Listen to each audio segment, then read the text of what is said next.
A família enviou a irmã, que chamavam de feia, para ser rejeitada pelo milionário em 10 minutos. Ela foi de ônibus, com vestido simples que costurou ela mesma, consertando a bainha com agulha na bolsa. Ele era o CEO mais cobiçado de São Paulo, acostumado a mulheres perfeitas demais para serem reais. Até que ele chegou ao restaurante, viu aquela mulher com agulha e linha na mão, e as 3 palavras que disse mudaram tudo que a família Mendonça julgava saber sobre beleza. Apoie o canal deixando seu like e comentário, e vamos para a nossa história. Rafael Drummond nunca havia pensado que um encontro marcado às pressas, negociado por um sócio de negócios que ele mal se lembrava de ter adicionado no WhatsApp, pudesse ser a coisa mais importante que lhe acontecia em 10 anos. Mas naquela segunda-feira de novembro, sentado no banco traseiro do carro, com o celular exibindo 13 notificações não lidas, ele olhava para as janelas da Avenida Faria Lima, passando velozes, e sentia aquela sensação familiar que havia aprendido a ignorar havia muito tempo. O vazio. Não a fome, não o cansaço, não a solidão comum de quem trabalhou 12 horas. Era algo mais fundo, mais silencioso, como um cômodo de apartamento que nunca recebe luz natural, mas que você finge que não existe porque os outros quartos são bonitos demais para justificar a queixa. Ele tinha 41 anos. Tinha um fundo de investimentos que movimentava 380 milhões de reais. Tinha cobertura no Itaim Bibi, com vista para a cidade que se abria como um mapa luminoso às noites de novembro. Tinha um carro que custava mais do que a maioria das pessoas ganha em 5 anos. E um motorista chamado Edson, que sabia exatamente como Rafael gostava do ar-condicionado e nunca fazia perguntas pessoais. Rafael apreciava isso. Apreciava a eficiência. Apreciava a previsibilidade de um mundo onde cada variável podia ser calculada, cada resultado antecipado, cada risco mensurado antes de ser assumido. O problema era que a vida emocional não funcionava como planilha. Ele havia aprendido isso tarde demais, ou talvez cedo demais, dependendo de como se contasse a história. Desde os 36 anos, quando o casamento com Fernanda havia terminado da forma mais educada e mais dolorosa possível, com 2 advogados e um acordo que protegia o patrimônio de ambos, com mais cuidado do que qualquer um deles havia protegido a intimidade do outro, Rafael havia desenvolvido um método para as relações pessoais. O método era simples, mantinha distância suficiente para que ninguém se machucasse, inclusive ele. Jantava com pessoas, fazia negócios com pessoas, aparecia em eventos com pessoas, mas ficar de verdade, com presença, com atenção, com aquela disponibilidade que tornava uma pessoa real para outra. Isso não. Isso havia parado de tentar quando percebeu que Fernanda passava os últimos 2 anos do casamento mais sozinha dentro de casa do que qualquer mulher deveria estar com o marido presente. A proposta de encontrar uma candidata para assumir papel representativo em eventos corporativos internacionais havia partido de Maurício Salave, seu sócio há 6 anos, homem de 62 anos que tinha a sabedoria prática de quem envelheceu trabalhando e a sensibilidade afetiva de quem perdeu a primeira esposa cedo e aprendeu o valor de cada detalhe humano. Maurício havia colocado a questão sobre a mesa de forma direta, como sempre fazia, numa reunião de planejamento estratégico que havia durado 4 horas e que, tecnicamente, não precisava ter terminado com aquele assunto. Mas Maurício sempre terminava reuniões com o assunto que realmente importava, aquele que não constava na pauta oficial. Rafael prezava isso, mesmo quando não gostava do que ouvia. A candidata havia chegado por indicação do próprio Maurício. Uma vizinha antiga, Dona Sônia, que havia sofrido um AVC leve havia 2 anos e que tinha 3 filhas. Maurício havia mencionado a filha do meio, Beatriz, costureira no Brás, trabalho próprio, ateliê pequeno, Ganhava menos do que Rafael gastava num jantar de negócios. Quando Maurício descreveu a situação, Rafael havia ficado quieto por um momento que Maurício soube interpretar corretamente como concordância relutante. Rafael não queria entusiasmo, queria viabilidade. Uma pessoa real, disse Maurício, não uma performance. Alguém que não se impressionasse com o endereço do escritório nem com o número da conta. Rafael havia dito que pensaria. Maurício havia olhado para ele com aquele olhar de pai adotivo que usava às vezes e dito que o restaurante era no Fazano, sexta às 8 da noite, e que Beatriz já sabia do horário. No apartamento de 32 metros quadrados, no Tatuapé, naquela mesma segunda-feira, Beatriz Mendonça estava de joelhos na frente da máquina de costura, num ângulo que seu fisioterapeuta havia proibido categoricamente há 6 meses, mas que ela insistia em usar porque era o único jeito de ver a bainha da saia da cliente, bem com a luz que entrava pela janela do ateliê. O ateliê era tecnicamente a sala do apartamento. Era um cômodo de uns 18 metros quadrados que havia sido sala de estar quando a imobiliária o alugara, mas que Beatriz havia transformado com paciência e muita criatividade em espaço de trabalho funcional, com mesa de corte dobrável, araras organizadas por tipo de tecido, caixas de linha separadas por cor numa estante de madeira que ela própria havia pintado de branco, e um espelho de corpo inteiro inclinado na parede que as clientes usavam para experimentar as peças e que Beatriz usava para se ver quando precisava pensar. Ela levantou do joelho com um estalido discreto que não comentou com ninguém, dobrou a saia com cuidado e olhou para a janela.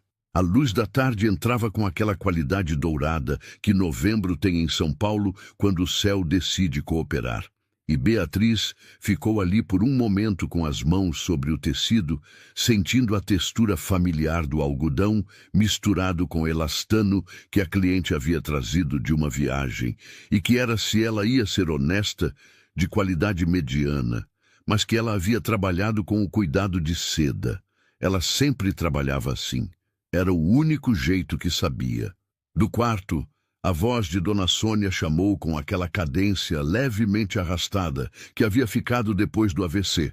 Não incapacitante, mas presente o suficiente para lembrar a Beatriz, toda vez que ouvia, daqueles 3 dias no Hospital das Clínicas, 2 anos atrás, onde ela havia ficado de pé numa sala de espera por tantas horas, que quando a médica saiu para dar notícias, ela quase não conseguiu ficar em pé para receber. Dona Sônia estava bem, estava melhor. Precisava de acompanhamento 2 vezes por semana, de medicação que custava R$ 240 por mês, de uma filha que ficasse de olho sem transformar o olhar em sufoco. Beatriz havia aprendido o equilíbrio disso com dificuldade. Ela foi até o quarto, encontrou a mãe sentada na cama com o tablet que Beatriz havia comprado de segunda mão 6 meses atrás, e que a mãe usava para assistir novelas e videochamar a filha mais velha com uma frequência que Beatriz preferia não quantificar. Letícia, alta, de cabelos lisos, modelo publicitária que fazia campanhas para marcas que Beatriz às vezes via em outdoors na Paulista e pensava, com uma mistura de orgulho e algo que preferia não nomear, que a irmã era realmente bonita, objetivamente bonita, do tipo que para o trânsito quando entra num ambiente. Priscila também, a mais nova, com aqueles 200 mil seguidores no Instagram e aquela habilidade natural de se colocar na frente de qualquer câmera, como se o mundo houvesse sido construído como cenário exclusivo para ela. E Beatriz no meio, não feia, nunca havia sido feia, se fosse objetiva. Tinha olhos castanhos com aquela profundidade que algumas pessoas notavam e a maioria passava sem ver. Sorriso generoso que chegava primeiro à parte de cima do rosto, antes de chegar à boca. E uma forma de se mover pelo mundo com aquela elegância quieta de quem não precisa de aprovação para ocupar espaço. Mas ao lado de Letícia e Priscila, desde a adolescência, ela havia aprendido a ser a que não se destacava, a que era inteligente, a que costurava bem, a que cuidava da mãe. A feia, disse Letícia uma vez, numa festa de aniversário, quando tinham 16, 14 e 13 anos, e as palavras haviam ficado no ar com aquela leveza cruelíssima das crueldades que não percebem ser cruéis. Beatriz havia sorrido. Era o que sabia fazer quando algo doía de jeito que não sabia como responder. Dona Sônia baixou o tablet quando Beatriz entrou e olhou para a filha com aquela expressão que misturava afeto com aquela confusão suave que o AVC havia deixado como herança nos momentos de cansaço. Estava bem, disse. Havia dormido a tarde toda. O Maurício havia ligado mais cedo, acrescentou, com a casualidade de quem menciona o tempo. Beatriz ficou quieta.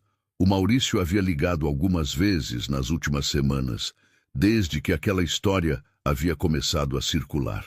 O nome de Rafael Drummond nos jornais de negócios, a informação de que o CEO da Drummond Capital estava procurando alguém para aparecer em eventos internacionais, a mobilização da família Mendonça, que havia durado exatamente 2 dias, e que havia resultado numa conversa que Beatriz ainda não havia conseguido digerir completamente. A conversa havia acontecido no apartamento de Letícia, no sábado anterior, num almoço que havia sido convocado com a formalidade incomum de uma mensagem no grupo familiar.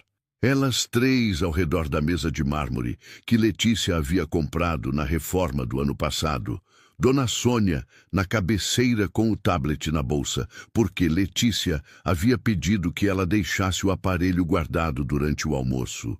E aquela tensão particular que só existe entre irmãs que se amam e se machucam com a mesma facilidade, a mesma intimidade, os mesmos atalhos emocionais construídos em décadas de convivência que tornam cada palavra potencialmente exata ou potencialmente devastadora, dependendo do dia. Letícia havia explicado a situação com a eficiência de quem já havia ensaiado o discurso. Rafael Drummond, 41 anos, 380 milhões em gestão. Discretamente interessado em conhecer alguém para eventos corporativos. Maurício Salave havia indicado as filhas de Dona Sônia, especificamente Beatriz. Havia um encontro marcado no Fazano para a sexta seguinte. E a proposta de Letícia era a seguinte, disse ela, servindo mais vinho para si mesma antes de continuar, que Beatriz fosse ao encontro. Que ela, Beatriz, aparecesse tal como era, sem esforço extra, sem preparação especial, e que em 10 minutos, talvez 15, Rafael a dispensasse educadamente. Pedisse ser reapresentado às outras filhas, e que aí entraria Letícia, ou Priscila. O detalhe seria resolvido depois. Beatriz havia ficado olhando para a irmã por um período de tempo que não conseguia medir com precisão, mas que havia sido longo o suficiente para que Priscila se mexesse desconfortável na cadeira.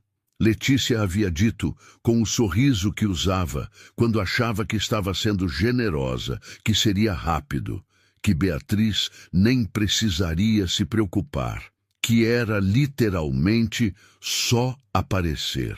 Beatriz havia olhado para a mãe. Dona Sônia estava com os olhos no prato, não porque concordasse, porque aquela confusão suave que o AVC havia deixado às vezes a impedia de acompanhar conversas rápidas, de processar o que estava acontecendo em tempo real. Beatriz havia entendido que a mãe não estava bem naquele momento, e havia dito sim, não porque acreditasse no plano, não porque achasse que Letícia estava certa, ou que a proposta era aceitável, ou que havia qualquer dignidade em ir a um jantar no Fazano como candidata de rejeição. Havia dito sim, porque estava com R$ 37 na carteira até a próxima transferência de cliente, porque a medicação da mãe precisava ser renovada na semana seguinte, e porque havia algo na situação que ela não conseguia nomear, mas que parecia importante ir ver com os próprios olhos. Rafael Drummond, quem quer que fosse esse homem, havia pedido para conhecer ela. Não Letícia, não Priscila, ela. por algum motivo que Maurício Salave havia considerado relevante o suficiente para mencionar ao sócio. Na sexta-feira, Beatriz acordou às 6 da manhã como todos os dias. Preparou o café da mãe, separou a medicação, verificou as mensagens das clientes no celular e passou a manhã finalizando 3 bainhas que precisavam ser entregues até às 4 da tarde.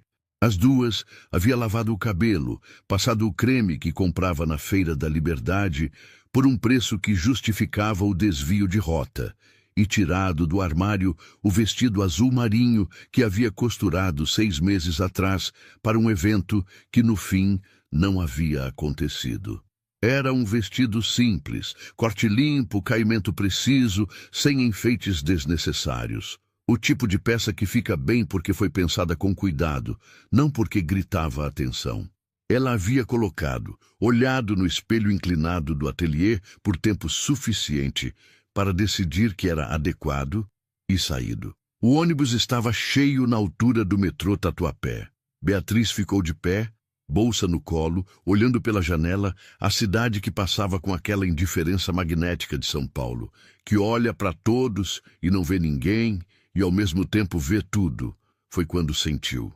A bainha do vestido havia cedido no lado direito, uma costura discreta que ela havia feito com linha, que agora ela reconhecia como da bobina errada, levemente menos resistente que o necessário para o movimento de entrar e sair de ônibus. Nada catastrófico.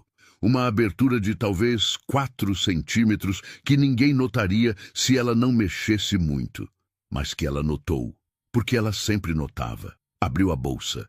Havia aprendido há anos que a bolsa de costureira não viaja sem kit mínimo, e o kit mínimo incluía agulha e linha em cores básicas, azul marinho inclusive. Ela tirou a agulha, enfiei a linha com aquela habilidade do músculo que não precisa de atenção consciente, e começou a remendar a bainha com os movimentos pequenos e precisos de quem fez o mesmo gesto 10.000 vezes. Uma senhora ao lado olhou com curiosidade brevíssima e desviou o olhar. Beatriz não olhou para cima. Terminou o ponto, verificou a tensão da linha, guardou o kit. O vestido estava perfeito de novo. Ela havia chegado ao Fasano com 20 minutos de antecedência. O restaurante existia num nível de sofisticação que Beatriz reconhecia sem se intimidar. Havia trabalhado 3 meses como auxiliar de ateliê num hotel 5 estrelas, nos Jardins, quando tinha 22 anos, antes de abrir o próprio negócio. E havia aprendido naquele período que lugares de muito dinheiro não eram intimidadores quando você entendia o que estava vendo. Era decoração, era iluminação calculada, era ar-condicionado na temperatura exata, era garçons treinados para fazer invisível o esforço de fazer tudo parecer natural. Ela havia pedido água, se acomodado na cadeira, e porque a bainha tinha voltado a criar um puxado mínimo na costura lateral que ela havia feito no ônibus e que ela mesma havia diagnosticado como estando com a tensão levemente errada, havia tirado a agulha da bolsa de novo. Foi assim que Rafael Drummond a encontrou. Ele havia chegado ao Fasano às 8 em ponto, com a expressão de quem cumpre compromisso de agenda corporativa, que era exatamente o que aquilo era para ele naquele momento. Havia pedido ao Edson que esperasse na rua. Havia atravessado o lobby com os passos contados de quem conhece bem o espaço, havia virado na direção da mesa reservada e havia parado. A mulher sentada à mesa estava com uma agulha na mão. Não no sentido decorativo, não no sentido de objeto acessório ou gesto calculado para impressionar. Estava de fato remendando algo no vestido que vestia, com a concentração quieta e completa de quem está fazendo aquilo que sabe fazer bem e não precisa de audiência para isso. O vestido era azul marinho. Ela tinha cabelos escuros presos de forma prática, não descuidada. Havia um copo d'água na mesa, sem vinho, sem coquetel, sem o drink de ansiedade social que Rafael havia aprendido a esperar, como sinal de que o encontro seria difícil. Ela não havia levantado os olhos ainda. Estava concentrada no ponto que estava fechando. Rafael ficou parado por 3 segundos, que para ele foram tempo suficiente para entender que aquilo não era o que havia esperado. Não sabia ainda o que era, mas não era o que havia esperado. Sentou-se. Beatriz levantou os olhos. Olhos castanhos que o olharam com aquela direteza particular de quem não está avaliando nem performando, apenas vendo. Ela percebeu que havia se esquecido de guardar a agulha. Não se envergonhou. Há momentos em que a vergonha seria a resposta errada, e o corpo às vezes sabe isso antes da mente. Desculpe, ela disse com a voz de quem pede desculpa de verdade, não de protocolo. Vim correndo do ateliê. A bainha cedeu no ônibus. Rafael olhou para ela, para a agulha, para o vestido, para os olhos dela que o olhavam sem ansiedade e sem estratégia. E então aconteceu algo que ele não esperava e que levaria dias para conseguir descrever com precisão. Ele riu. Não o riso de cortesia que havia aprendido a produzir em eventos. Não o sorriso calculado que usava para criar rapport em reuniões. Riu de verdade, com aquele som que sai quando algo genuíno te pega de surpresa. Quando o mundo, por um segundo, é exatamente o contrário do que você estava preparado para encontrar. Beatriz o olhou durante aquele riso com uma expressão que não era exatamente surpresa, mas que tinha alguma coisa de inesperado nela, como se o riso não fosse a resposta que ela havia antecipado para aquele momento. Ela não havia antecipado nenhuma resposta específica, na verdade. Havia chegado ali sem expectativas que valesse a pena proteger, sem a armadura de esperança que torna as decepções mais dolorosas. Havia chegado com agulha na mão e vestido consertado e a clareza prática de quem não tem tempo de inventar uma versão melhorada de si mesma para apresentar a estranhos. Rafael Drummond, ele disse, estendendo a mão por cima da mesa. A mão era firme. O aperto era o de alguém que há muito havia desaprendido os apertos excessivos dos homens que precisam provar força no primeiro contato. Havia algo quase contido no gesto. Profissional, mas não frio. Beatriz Mendonça, ela respondeu guardando a agulha na bolsa antes de apertar a mão. Do ateliê do Brás. Ela havia acrescentado o ateliê do Brás deliberadamente. Não como desculpa, não como contextualização social de onde ela se encaixava naquele jantar de mármore e cristal. Havia dito como quem diz o próprio nome, como parte do que ela era, não como qualificador do que ela não era. O garçom apareceu com os cardápios, e Rafael os abriu com aquele movimento automático de quem conhece bem o restaurante e já sabe o que vai pedir antes de olhar.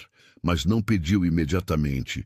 Ficou com o cardápio aberto sem ler, olhando para ela de forma que ela classificaria depois, pensando no assunto muito mais tempo do que deveria. Como o olhar de quem está tentando resolver algo que não consegue formular como pergunta. Você vem de ônibus do Brás até o Itaim regularmente? Ele perguntou. E a pergunta não tinha o tom de quem está fazendo cálculo de distância ou insinuando inadequação. Tinha o tom de quem está genuinamente curioso sobre como o mundo funciona para pessoas cujo mundo funciona de forma diferente do seu. Quando preciso, sim, Beatriz disse. O metrô vai até a Paulista, daí é ônibus ou Uber, dependendo do horário. Hoje era ônibus porque o aplicativo estava cobrando tarifa de pico. Rafael ouviu aquilo, não como dado socioeconômico, como informação sobre como ela organizava o próprio dia, quais variáveis ela considerava, como ela tomava decisões pequenas que somadas construíam uma vida inteira. Havia uma precisão prática naquilo que ele reconhecia, curiosamente, como algo que via nas pessoas que mais admirava nos negócios. A capacidade de avaliar recursos reais e fazer escolhas reais dentro deles, sem dramaturgia. Pediram. Rafael pediu o prato que sempre pedia quando estava naquele restaurante, o risoto de cogumelos com redução de vinho branco que o chefe havia mantido no cardápio. Havia 3 cardápios consecutivos, e que Rafael havia comido em pelo menos 12 ocasiões diferentes, sempre com pessoas diferentes, sempre na mesma mesa do canto. Beatriz olhou o cardápio com aquela atenção que ele notou que ela dava a coisas que eram novas para ela. Não a atenção ansiosa de quem teme escolher errado, mas a atenção genuína de quem quer entender o que está diante de si antes de decidir. Pediu o peixe com purê de mandioquinha e ervas frescas. O garçom anotou, sem o sorriso excessivo que às vezes aparecia naquele tipo de lugar quando alguém pedia a opção menos cara do cardápio. Rafael notou que ela não havia notado o preço antes de pedir. Havia pedido o que parecia mais interessante. A conversa começou onde conversas naquele tipo de jantar costumavam começar, nos contornos formais do contexto, nas perguntas sobre trabalho, que são, na verdade, perguntas sobre quem você é e que você responde a partir do que você faz, porque é mais seguro do que responder a partir do que você sente. Rafael fez as perguntas que havia aprendido a fazer, não por frieza, mas porque havia desaprendido como fazer as outras. Perguntou sobre o ateliê, perguntou há quanto tempo, perguntou sobre os tipos de trabalho, e Beatriz respondeu de um jeito que não havia respondido perguntas sobre o ateliê em muito tempo. Não o resumo executivo que dava quando precisava explicar o negócio para familiares que perguntavam por educação. Não a versão modesta que usava quando sentia que a pessoa perguntando esperava modéstia. Respondeu com aquele tipo de entusiasmo honesto que aparece quando alguém pergunta sobre algo que você genuinamente ama e que você raramente tem permissão de explicar com detalhe, porque a maioria das pessoas quer a versão curta. Falou sobre o algodão egípcio, como era difícil encontrar fornecedor confiável no Brás, onde boa parte do material chegava misturado, a fibra longa anunciada e a fibra curta entregue, e como ela havia passado 2 anos construindo relação com um atacadista que importava diretamente porque havia aprendido que consistência de material era a diferença entre uma peça que durava 5 anos e uma peça que durava 5 lavagens. Rafael ouvia, não com a atenção performática de quem está esperando a vez de falar, com aquela quietude de quem está de fato processando. Como você identifica a diferença entre os tecidos? Ele perguntou. Beatriz olhou para ele por um segundo. Era uma pergunta específica. Não é difícil o seu trabalho, nem você gosta do que faz. Era uma pergunta técnica de quem ouviu o que ela disse e quis entender o mecanismo.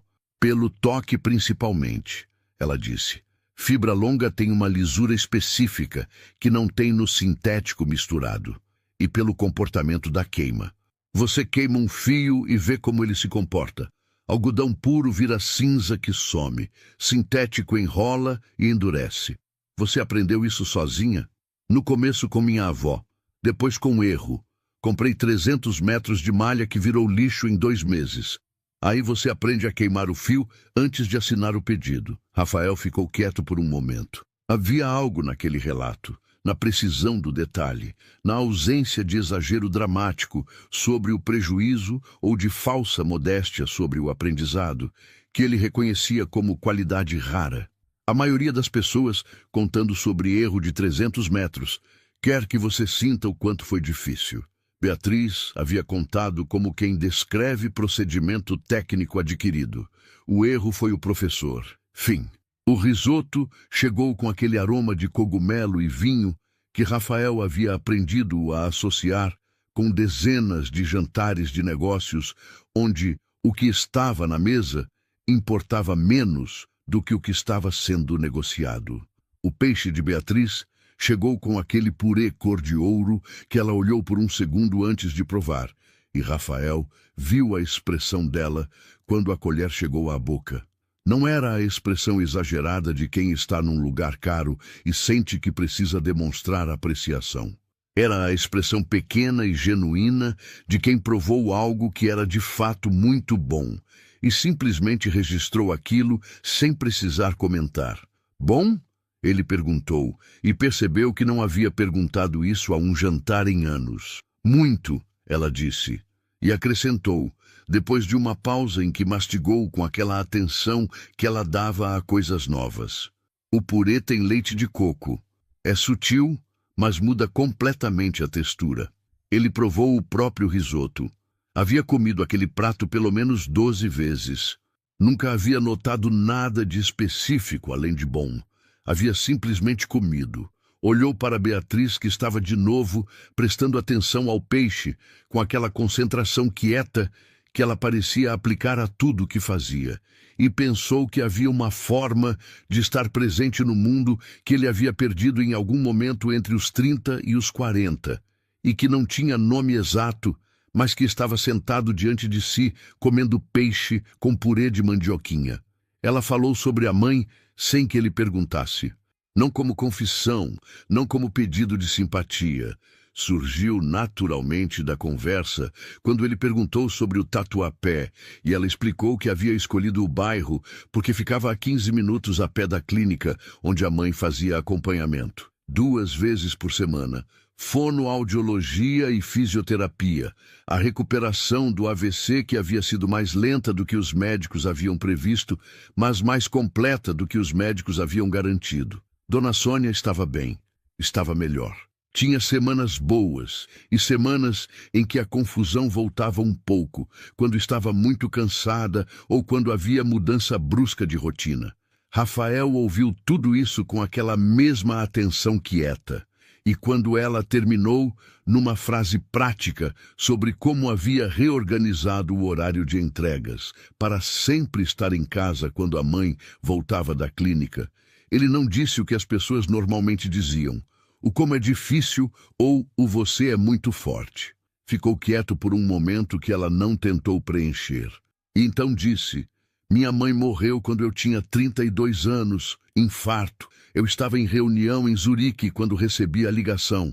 Beatriz o olhou, não com a pena que às vezes tornava o relato mais pesado do que precisava, com aquela atenção que ele estava aprendendo, naquelas 3 horas, a reconhecer como a forma dela de escutar, presente, sem pressa, sem o desconforto de não saber o que dizer que leva as pessoas a preencher silêncio com palavras que não ajudam. Você conseguiu chegar a tempo? Ela perguntou. Era a pergunta certa, não o quanto foi difícil, não se ele estava bem agora. A pergunta que importava naquele relato específico, a pergunta sobre a qual ele havia pensado mais vezes do que qualquer outra relacionada àquele dia. Não, ele disse. Peguei o primeiro voo. Cheguei 8 horas depois. Silêncio. A cidade lá fora, além das janelas do Fasano, pulsava com aquele ruído constante de São Paulo, que existe em todas as frequências ao mesmo tempo e que você aprende a ouvir como silêncio, porque nunca para. Havia outras mesas, outras conversas, o murmúrio discreto de garçons se movendo com aquela eficiência invisível.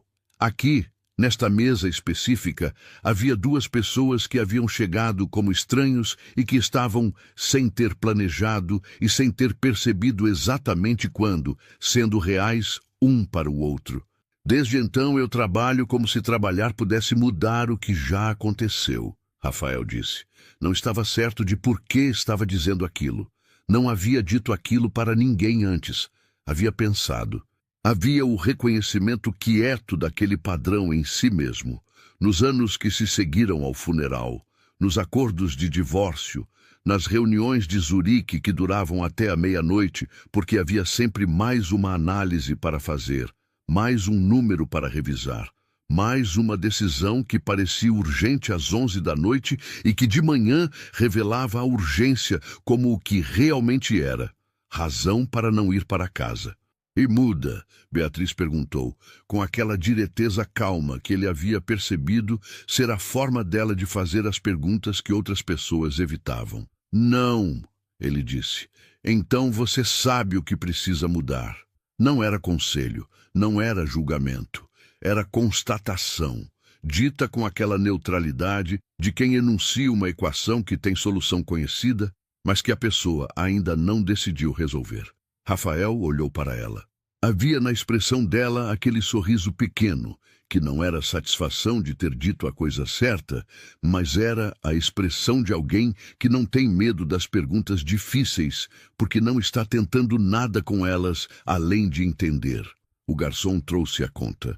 Rafael a olhou por reflexo e percebeu, com uma clareza que o surpreendeu pela nitidez, que não queria que aquele jantar terminasse. Não da forma ansiosa com que às vezes não quer que uma reunião produtiva termine, porque ainda há itens na pauta. De forma diferente. Da forma em que você está num lugar e percebe que o lugar é bom e que quando você sair, vai ser consciente de ter saído. Ele olhou para Beatriz, que estava bebendo os últimos goles da água com aquela calma que ela mantinha desde que ele havia chegado. Como se o tempo ali não fosse recurso escasso que precisava ser gerenciado com estratégia. "Quero te ver de novo", ele disse. As 3 palavras saíram sem o processo habitual de avaliação que Rafael aplicava a declarações que tinham potencial de mudar direção de situações. Saíram diretamente, com a clareza de algo que era simplesmente verdade e que seria desonesto não dizer. Beatriz o olhou. Havia algo na expressão dela que ele não conseguiu ler imediatamente. Não resistência, não surpresa calculada, não o sorriso ensaiado de quem estava esperando exatamente aquilo. Era aquela expressão de quem ouviu algo que precisava de um momento para processar, porque era inesperado de uma forma que não era ruim, mas que era diferente do que estava antecipando. "Tudo bem", ela disse. 2 palavras. "Não, eu também. Não, com certeza. Tudo bem." Como quem concorda com uma proposta que considera razoável. Rafael, que havia passado décadas em negociações onde o que as pessoas não diziam era tão importante quanto o que diziam, entendeu que aquilo era real. Não era performance de discrição.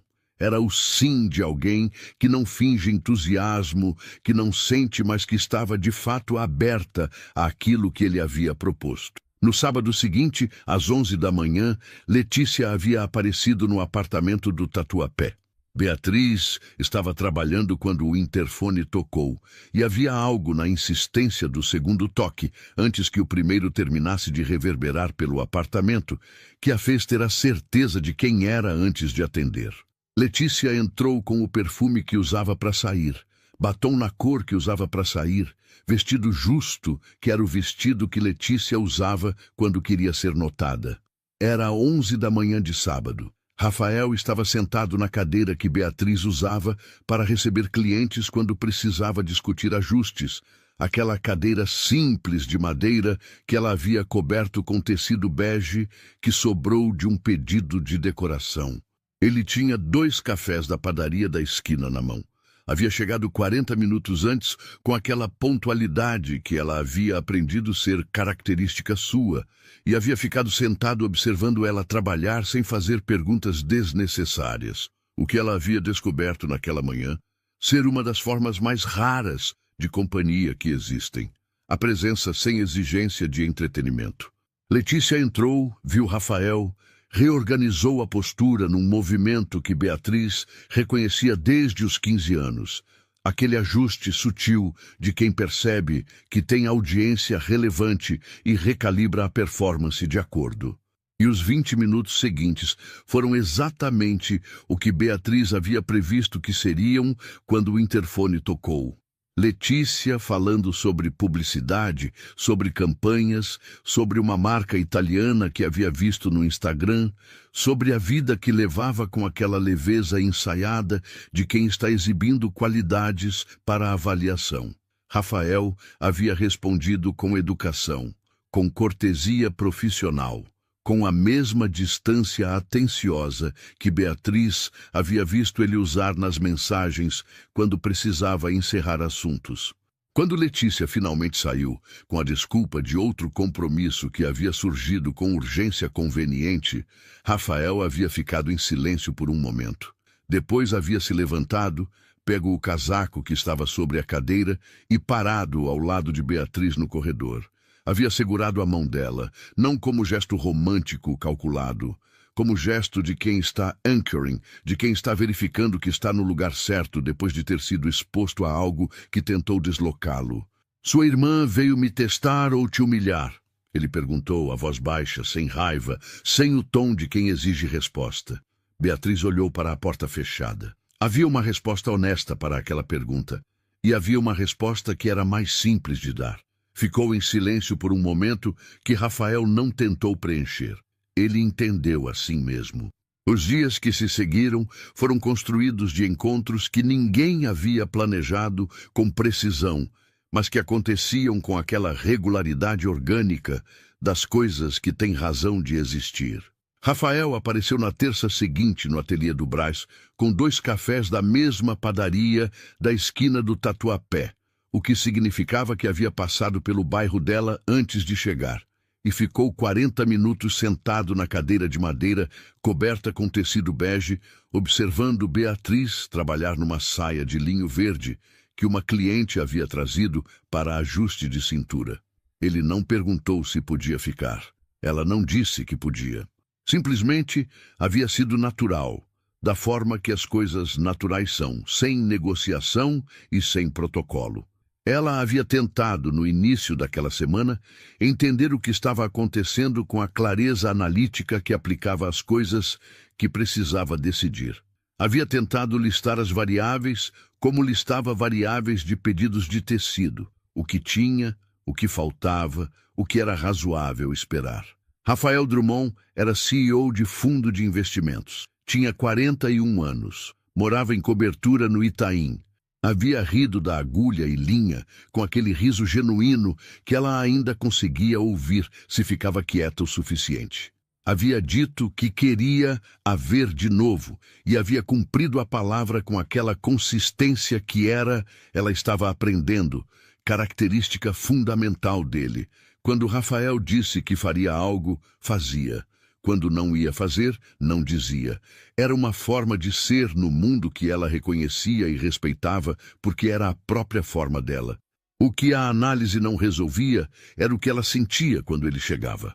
Não o entusiasmo performático que as irmãs teriam, o sorriso imediato e o gesto de ajeitar o cabelo. Era algo mais quieto e mais insistente, como a sensação de que o apartamento ficava diferente quando ele estava nele. Não maior, nem mais luminoso, mas mais real, como se a presença dele tornasse os detalhes do ateliê mais nítidos, a cor do tecido mais saturada, o som da máquina de costura mais presente. Ela havia decidido não analisar demais. Era uma decisão prática. Algumas coisas se revelam com o tempo melhor do que com antecipação. Na quinta daquela semana, ele havia ligado às 8 da noite. Beatriz estava jantando, arroz e feijão que havia feito para ela e para a mãe, a televisão ligada no volume baixo que Dona Sônia preferia depois das 7 porque o barulho alto cansava mais do que antes do AVC. Ela atendeu com a colher ainda na mão. "Você gosta de parque?" Rafael perguntou, sem saudação prévia, com aquela direteza que ela havia descoberto ser mais intimidade do que grosseria. "Depende do parque", ela disse. "Ibirapuera, amanhã de manhã." "Que horas?" 8. Havia uma pausa. Beatriz olhou para a mãe que estava com os olhos na televisão, para o arroz no prato, para a janela onde as luzes do Tatuapé faziam aquele mosaico familiar de amarelo e branco que ela via todas as noites e que havia aprendido a amar pelo fato de ser constante, de estar ali quando ela olhasse. "Tudo bem", ela disse, a mesma resposta que havia dado no Fazano. Rafael havia ficado quieto por um segundo que ela havia interpretado como sorriso antes de desligar. No Ibirapuera, na sexta de manhã, São Paulo fazia aquela coisa que fazia raramente, que era ser bonita sem esforço, com o céu em camadas de azul claro sobre o verde escuro das árvores e a luz quebrando de forma que tornava tudo levemente irreal, levemente de outro tempo. Eles caminharam sem direção específica, o que era, Rafael havia dito com aquele humor seco que ela havia aprendido a identificar, tecnicamente impossível para ele antes daquele ano. Ele havia explicado, enquanto passavam pelo lago onde patos se moviam, com aquela arrogância específica de patos em parques públicos, que havia passado os últimos 12 anos com agenda de 15 em 15 minutos, que Maurício havia colocado o calendário de Rafael numa planilha uma vez só para demonstrar o absurdo e que o gráfico havia parecido o coração de alguém em taquicardia. Beatriz havia rido. Era um riso diferente do que ela costumava dar. Não o riso gentil de quem acha graça por educação, mas o riso que vem de algo que você reconhece porque é verdadeiro. Ela havia pensado, ouvindo aquilo, nas semanas em que ela própria havia trabalhado das 6 da manhã às 11 da noite por 14 dias seguidos para entregar pedido para a feira de moda de março, quando o único momento em que parava era para preparar a comida da mãe, e que havia chegado ao fim daquelas 2 semanas, com a sensação não de realização, mas de esvaziamento, como se o esforço tivesse custado algo que não era só energia física. Você para quando? Ele perguntou. Quando a mãe precisa. Quando o corpo não aguenta mais. Às vezes, quando lembro que devo. Quando você lembra que deve. Ele repetiu. Não como crítica, como reconhecimento de algo que entendia de dentro. Eles pararam num banco à beira do lago. Havia 2 crianças na beira da água sendo supervisionadas por uma mulher que jogava migalhas de pão e que as crianças pegavam antes de jogarem para os patos, o que tornava a alimentação dos patos tecnicamente ineficiente, mas visivelmente mais divertida para as crianças. Beatriz ficou olhando para aquilo por um momento com aquele tipo de atenção silenciosa que ela dava a detalhes bonitos de coisas simples. Você quer ter filhos? Rafael perguntou. A pergunta chegou sem aviso e Beatriz o olhou. Ele estava olhando para as crianças, não para ela. E havia algo na forma como havia perguntado que não era pressão nem teste. Era a pergunta de alguém que estava pensando em voz alta sobre algo que ainda estava processando para si mesmo. Já quis mais do que agora, ela disse, com honestidade que veio antes da decisão de ser honesta. Hoje fico mais curiosa sobre o processo do que certa sobre o resultado. Ele virou para olhar para ela. Eu tive medo por anos, ele disse. Medo de ser pai do jeito que não queria ser. Presente só no título. Beatriz o olhou. Havia uma vulnerabilidade naquela frase que ele havia dito com aquela voz que ela estava aprendendo a reconhecer. A voz que ele usava quando dizia algo que não havia ensaiado e que saía assim mesmo porque o momento tornava o silêncio menos honesto que a fala. Você ainda tem esse medo? Ela perguntou.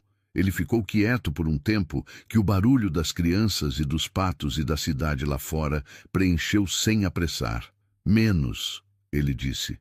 Nos últimos tempos, menos. Ela não perguntou o que havia mudado. Havia coisas que se entendiam sem precisar transformar em pergunta e resposta. Ficaram ali no banco por mais 20 minutos que não precisaram de conversa para serem reais, olhando as crianças e os patos e a luz quebrando no lago com aquela qualidade dourada da manhã de São Paulo quando cooperava. E havia naquele silêncio compartilhado algo que Beatriz reconhecia como raro. A companhia de alguém que não precisa preencher o silêncio para justificar a presença. Foi naquela semana que Beatriz foi a Faria Lima pela primeira vez. Rafael havia pedido, com aquela direteza que ela havia aprendido ser convite e não comando, que ela fosse até a Drummond Capital numa tarde de quarta. Não havia dado motivo específico. Ela havia ido de metrô, descido na estação Faria Lima, subido a avenida com aquela qualidade de São Paulo corporativo que existe naquele trecho específico da cidade, onde cada prédio compete em vidro e altura, e onde as pessoas caminham com aquela urgência de quem tem reunião em 3 minutos, que na verdade tem em 30, mas prefere chegar cedo para demonstrar comprometimento. Ela havia encontrado o número do prédio, entrado no lobby de mármore e vidro, que refletia a avenida como espelho, e ido à recepção. A recepcionista havia olhado para ela com aquela fração de segundo de avaliação que acontece antes que o treinamento profissional entre em ação e cubra a avaliação com sorriso padronizado. Beatriz havia notado.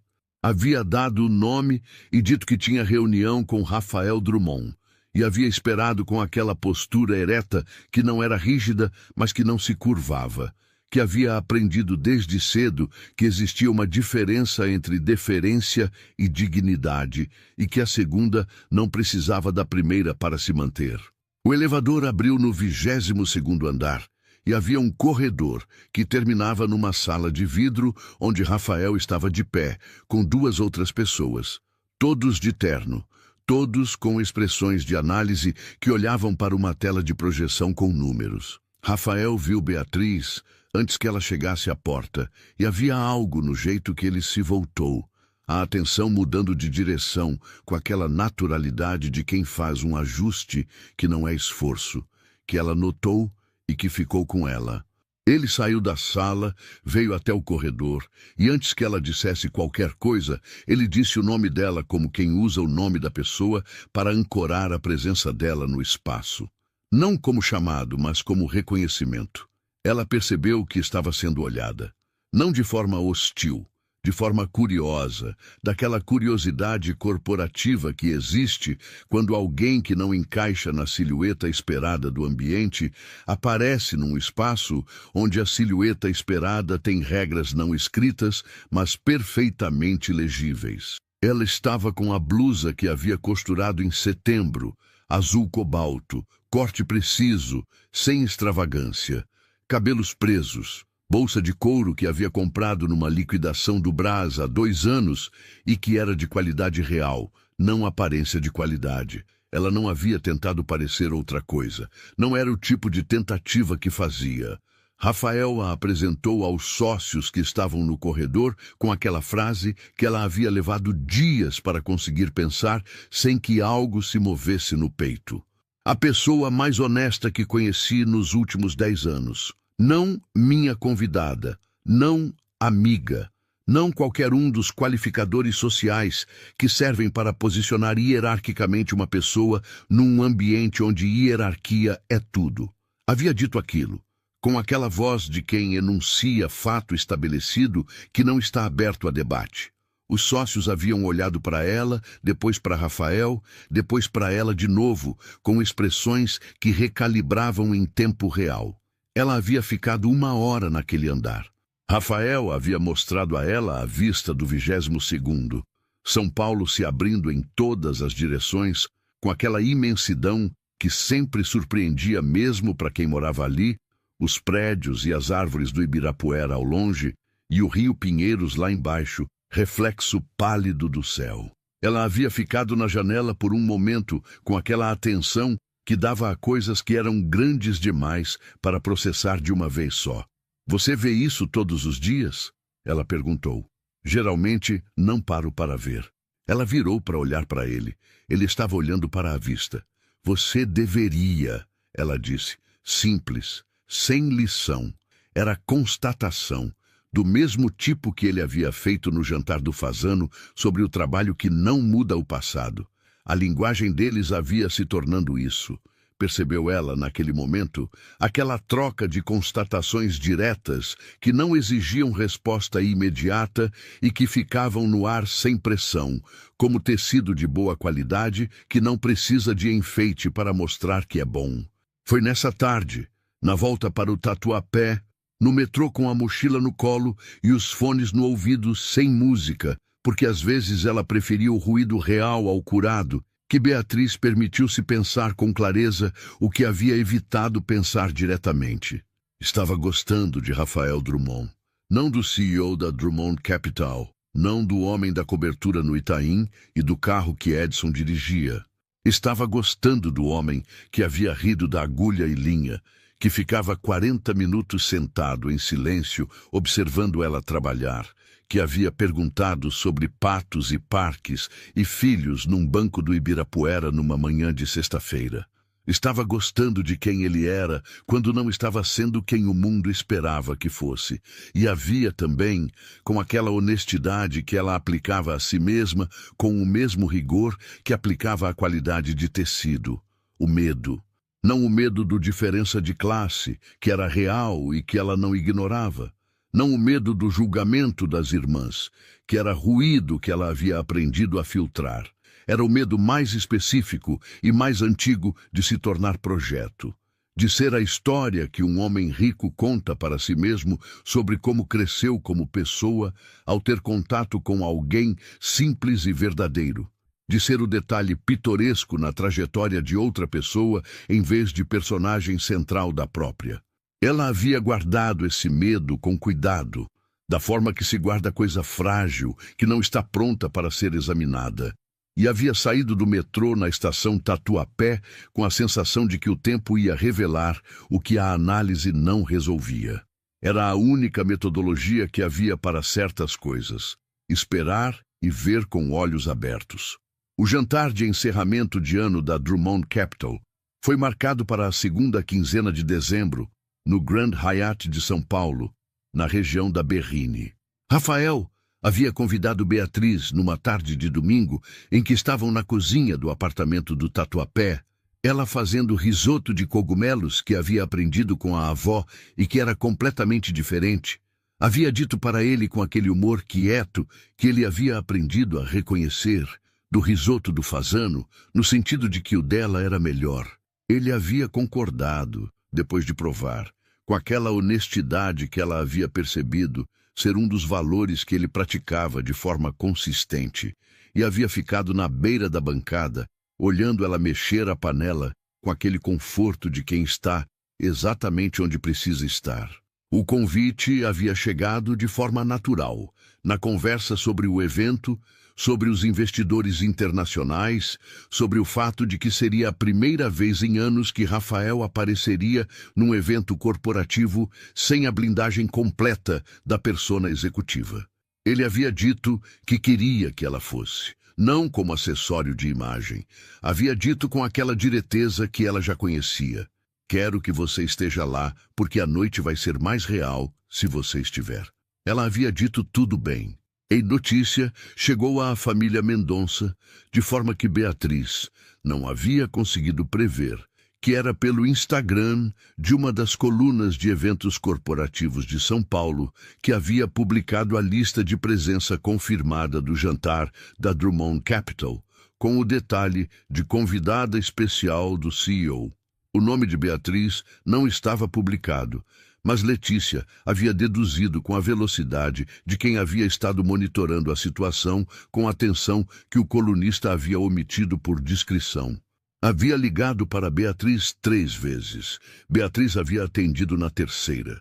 A conversa havia durado 11 minutos e havia tido aquela qualidade de conversas entre irmãs que é diferente de qualquer outro tipo de conversa, onde o afeto e a crueldade usam o mesmo tom de voz e às vezes a mesma frase, e onde o que é dito tem peso específico de ser dito por alguém que te conhece há toda a vida e sabe exatamente onde apertar.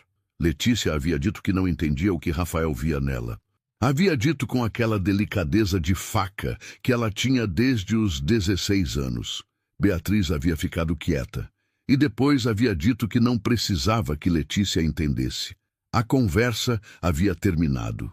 No dia do jantar, Beatriz havia ficado 1 hora na frente do espelho do ateliê, não com ansiedade, mas com aquela atenção de profissional que avalia o próprio trabalho com olhar externo.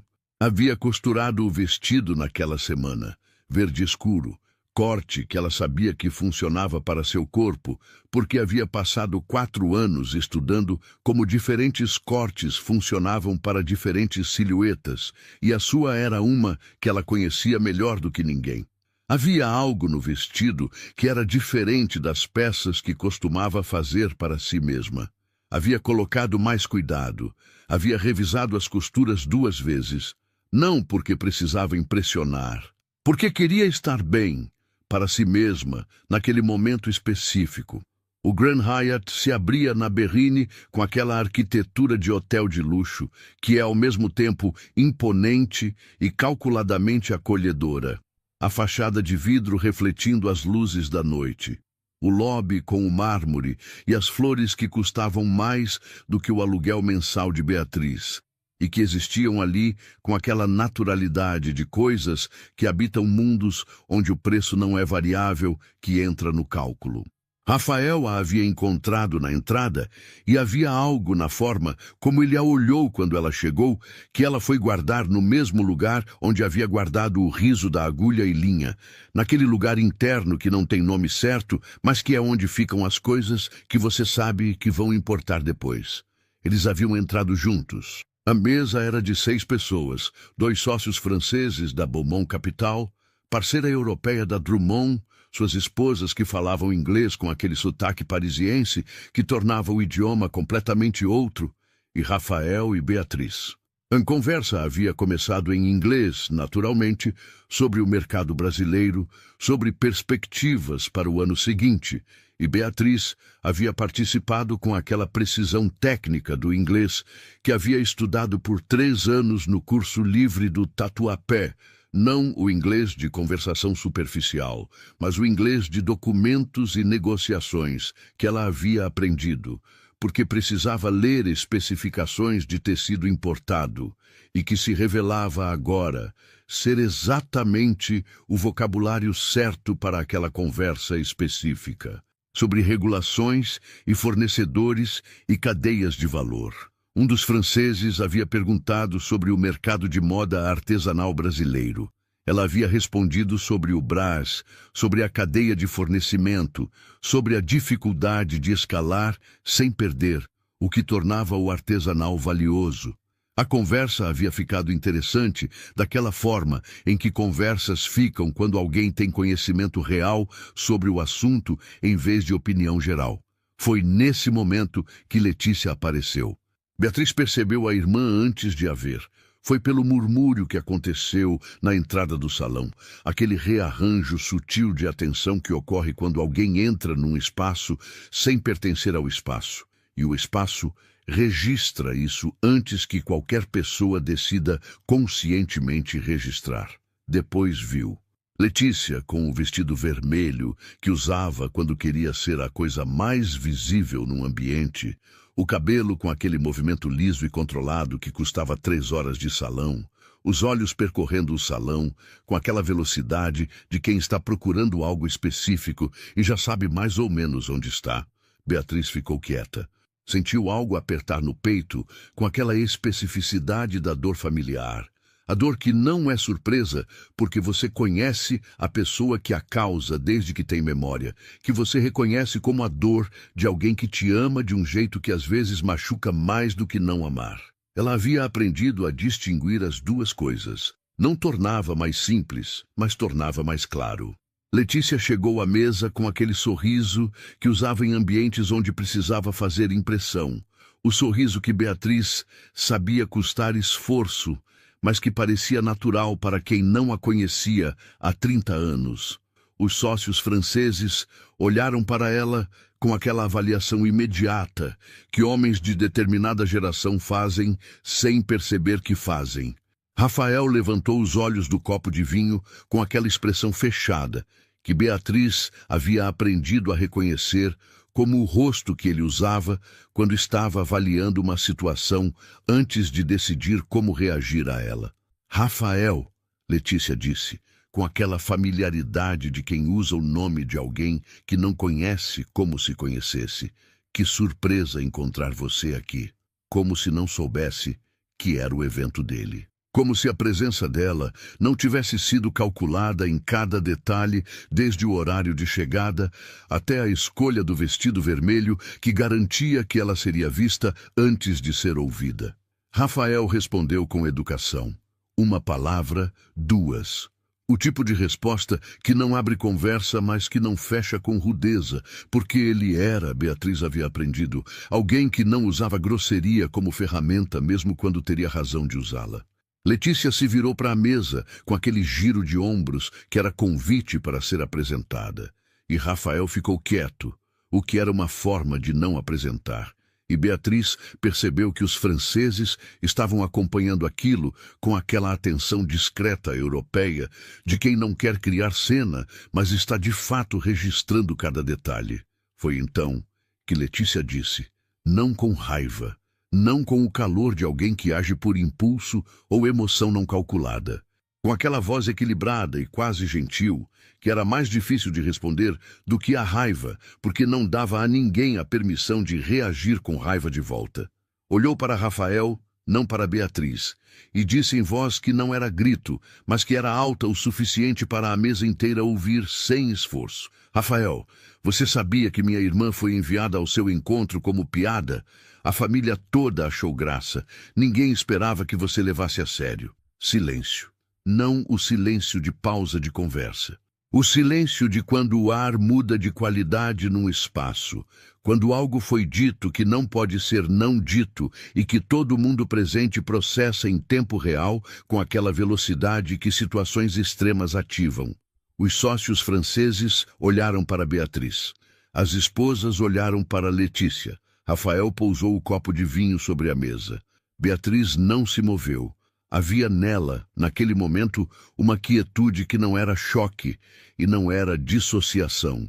Era a quietude de quem chegou ao fundo de algo e descobriu que o fundo era mais firme do que esperava. Ela sentia o calor que subia pelo pescoço. Sentia a consciência de cada pessoa naquela mesa pousando nela, com aquela qualidade de atenção que é simultaneamente invisível e total. Sentia o peso específico daquela frase que havia sido dita com a precisão cirúrgica de quem conhece exatamente onde cortar. Mas não se moveu, porque havia algo em si mesma que era mais antigo e mais sólido do que aquela frase, algo que havia sobrevivido há 30 anos de ser a do meio, a que não se destacava, a que costurava bem e cuidava da mãe e não parava o trânsito quando entrava num ambiente. Esse algo não cedeu. Rafael olhou para Letícia. Ela não havia terminado completamente a frase quando ele pousou o copo, e havia naquele gesto aquela calma calculada de quem está no limite, mas escolhe a precisão em vez da explosão. Ele olhou para ela com aquela expressão que Beatriz havia visto uma vez antes, quando um fornecedor havia tentado renegociar contrato na última hora com dados incorretos. A expressão de alguém que identificou a situação com clareza completa e que vai agora resolvê-la da forma mais eficiente possível. Saia daqui agora. 3 palavras. Não como pedido, não como sugestão educada ou convite diplomático. Como instrução direta de quem tem autoridade no espaço e está exercendo essa autoridade de forma que não deixa margem para interpretação. Sem raiva excessiva que tornaria aquilo um espetáculo, sem o constrangimento público que Letícia havia tentado criar e que ele se recusou a amplificar, com a firmeza específica e fria de quem está protegendo algo que valoriza sem precisar explicar por que valoriza.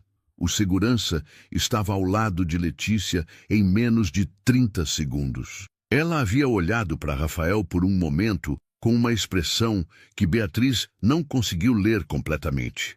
Havia algo nela de surpresa genuína, como se a rejeição direta não houvesse sido variável, que ela havia incluído nos cálculos. Depois, havia saído. O segurança a havia acompanhado até a saída, com aquela eficiência discreta de profissional bem treinado, que resolve a situação sem criar mais situação. O silêncio que ficou depois tinha aquela qualidade densa dos silêncios após algo que mudou permanentemente a configuração de um momento. Foi um dos sócios franceses, Bernard, homem de 60 anos com o tipo de elegância que vem de ter vivido muito e não precisar mais provar nada, que quebrou o silêncio. Virou para Beatriz com uma naturalidade que era ao mesmo tempo ato de gentileza e ato de inteligência social, e disse em inglês, com aquele sotaque que tornava o idioma completamente outro. Você estava me dizendo sobre a cadeia de fornecimento do Brás. Eu gostaria de ouvir mais. Beatriz o olhou. Havia naquele homem uma decência quieta que ela reconheceu e pela qual sentiu algo que era gratidão, mas que era também reconhecimento. O reconhecimento de quem foi tratado como pessoa por alguém que tinha a escolha de tratar diferente. Ela respirou. Uma vez, funda, discreta, do tipo que ninguém vê, mas que reorganiza alguma coisa interna que havia se deslocado. E continuou falando sobre o Brás. Rafael ficou quieto por um tempo depois de Letícia sair. E Beatriz percebeu, sem olhar diretamente para ele, que ele estava processando, não o evento em si, que havia resolvido com aquela eficiência que era característica. Estava processando outra coisa, alguma camada mais densa que o evento havia revelado. Ela sabia que depois teriam uma conversa que não seria fácil. Sabia que havia coisas que precisavam ser ditas e coisas que precisavam ser ouvidas, e que o jantar de encerramento de ano dos investidores franceses não era o lugar nem o momento. Havia arquivado aquilo com aquela competência prática que aplicava a coisas que precisavam de atenção, mas não de imediatismo. O jantar terminou com cognac e conversa sobre projetos do ano seguinte. Bernard havia dado o cartão para Beatriz com aquela casualidade de quem oferece contato como se fosse coisa menor e que Beatriz havia guardado com a consciência de que não era coisa menor. E Rafael havia pedido o carro ao Edson com aquela mensagem de texto de 3 palavras, que era o código entre eles. No carro, descendo a Berrine em direção ao Itaim, a cidade à noite com aquelas luzes que tornavam São Paulo irreconhecivelmente bonita por uns minutos antes que você percebesse o trânsito e o ruído e a escala brutal de tudo, eles ficaram em silêncio por um tempo. Você sabia que elas haviam planejado isso? Rafael perguntou. A voz era baixa. Não havia acusação nela. Era a voz das perguntas honestas que ele fazia quando precisava de informação real para entender uma situação real. Beatriz ficou com os olhos na janela, as luzes passando. O Edson com aquela descrição perfeita que tinha o dom de tornar o banco traseiro um espaço particular, mesmo sendo o carro de outra pessoa. Sabia que a intenção delas era que você me dispensasse nos primeiros 10 minutos. Ela disse, e pedisse para conhecer Letícia ou Priscila. Rafael ficou quieto. Por que você foi assim mesmo? Ele perguntou. Ela pensou antes de responder. Havia a resposta prática sobre os R$ 37 na carteira e a medicação da mãe. E havia a resposta verdadeira que incluía a prática, mas que era maior que ela. Havia ido porque Maurício havia pedido Beatriz. Não Letícia. Não Priscila. Ela. Por alguma razão que ela havia achado que merecia ir descobrir pessoalmente. Porque o Maurício me indicou a você, ela disse, e eu quis entender por quê. Entendeu? Ainda estou entendendo. Rafael virou para olhar para ela. Havia algo na expressão dele que ela não conseguiu catalogar completamente na pouca luz do carro, mas que ela reconhecia como a expressão de quem chegou perto de algo que é importante e que está decidindo se vai em frente ou se recua. Ele não era homem de recuar. Ela havia aprendido isso. Eu também, ele disse. O carro parou na frente do prédio dela no Tatuapé. Rafael saiu do carro antes que ela abrisse a porta, o que ela havia descoberto ser um hábito dele, que não era performance de cavalheirismo, mas que era simplesmente a forma como ele havia aprendido a fazer aquilo, tão automático quanto a forma dela de conferir a tensão da linha antes de costurar. Ela desceu. Ficaram ali na calçada por um momento com o barulho da cidade ao redor e a luz da entrada do prédio, que era levemente amarela e que tornava tudo ligeiramente mais íntimo do que a luz branca faria. Beatriz, ele disse, só o nome. Com aquela forma de usar o nome dela, que ela havia percebido desde o fazano ser diferente de como outras pessoas usavam, como se ele estivesse verificando que ela estava ali. Estou bem, ela disse, porque era verdade. Estava abalada. Havia partes da noite que iam precisar de tempo para assentar, mas estava bem no sentido fundamental. Estava inteira. O que havia sido dito sobre ela naquela mesa não havia mudado o que ela era, e essa era a diferença entre crueldade que destrói e crueldade que passa. Ele segurou a mão dela por um momento. Não disse nada. Depois foi embora.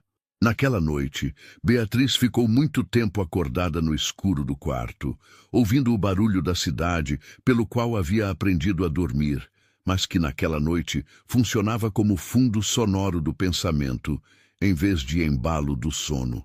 Pensou nas palavras de Letícia, pensou nas 3 palavras de Rafael, pensou no cartão de Bernard na bolsa e no que ele havia representado, não como oportunidade, mas como o gesto de alguém que havia escolhido vê-la como pessoa quando havia acabado de ser tratada como piada.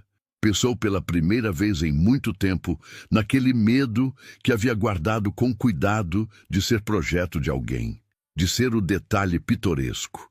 e percebeu que Rafael havia respondido àquele medo naquela noite, não com palavras sobre o que ela significava para ele, mas com aquela instrução direta ao segurança que não tinha sido sobre ele mesmo, havia sido sobre ela. Pela primeira vez em meses, Beatriz dormiu sem verificar o celular antes de fechar os olhos. Os dias seguintes chegaram com aquela qualidade estranha dos dias depois de algo importante, onde a vida ordinária continua com sua consistência habitual, mas tudo parece levemente diferente, como se a luz tivesse mudado de ângulo em 1 ou 2 graus. O ateliê, a máquina de costura, a medicação da mãe, o café da manhã que ela preparava e que Dona Sônia tomava na mesa pequena da cozinha, com o tablet aberto nas novelas. Tudo estava igual. Ela estava diferente dentro de tudo que estava igual.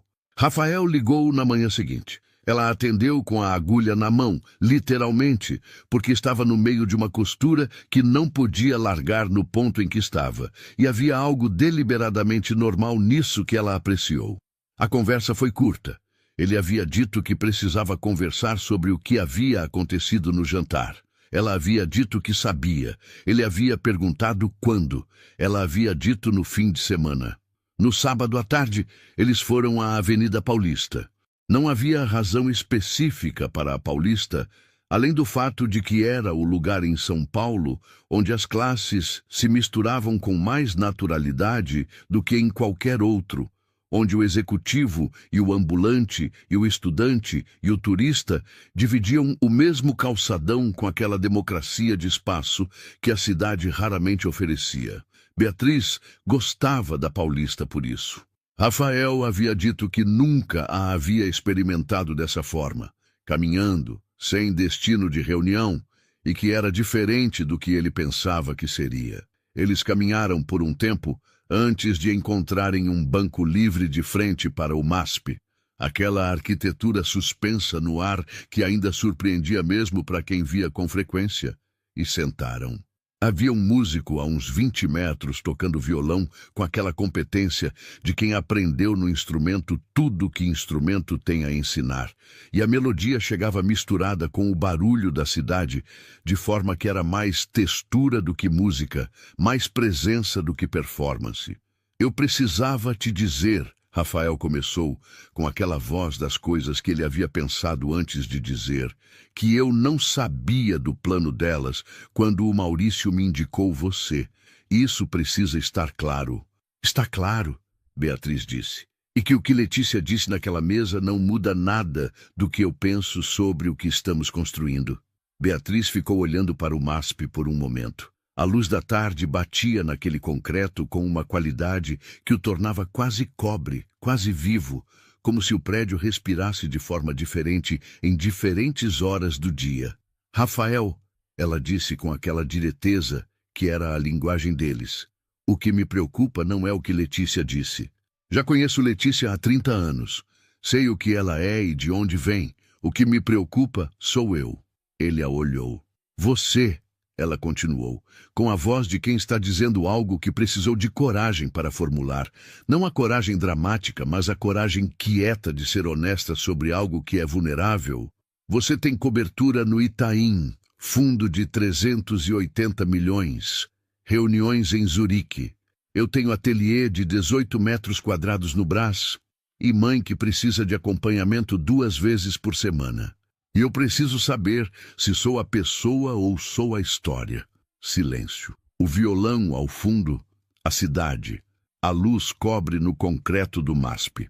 A diferença entre as duas, Rafael disse depois de um tempo que ela não tentou preencher, é que a história termina quando fica interessante o suficiente para contar para outros. A pessoa é com quem você quer tomar café às 7 da manhã quando não tem nada especial acontecendo. Beatriz o olhou. E você quer tomar café às 7 da manhã com pessoa de ateliê do Brás? Ela perguntou. E havia naquela pergunta o humor quieto, que era a forma dela de testar a seriedade de algo sem tornar o teste pesado demais. Já tomei, ele disse. Na terça passada. com café da padaria da esquina do Tatuapé, que é, devo dizer, objetivamente melhor do que qualquer coisa que o 22º andar oferece. Ela riu. O mesmo riso de antes, o que vinha de algo que era verdadeiro.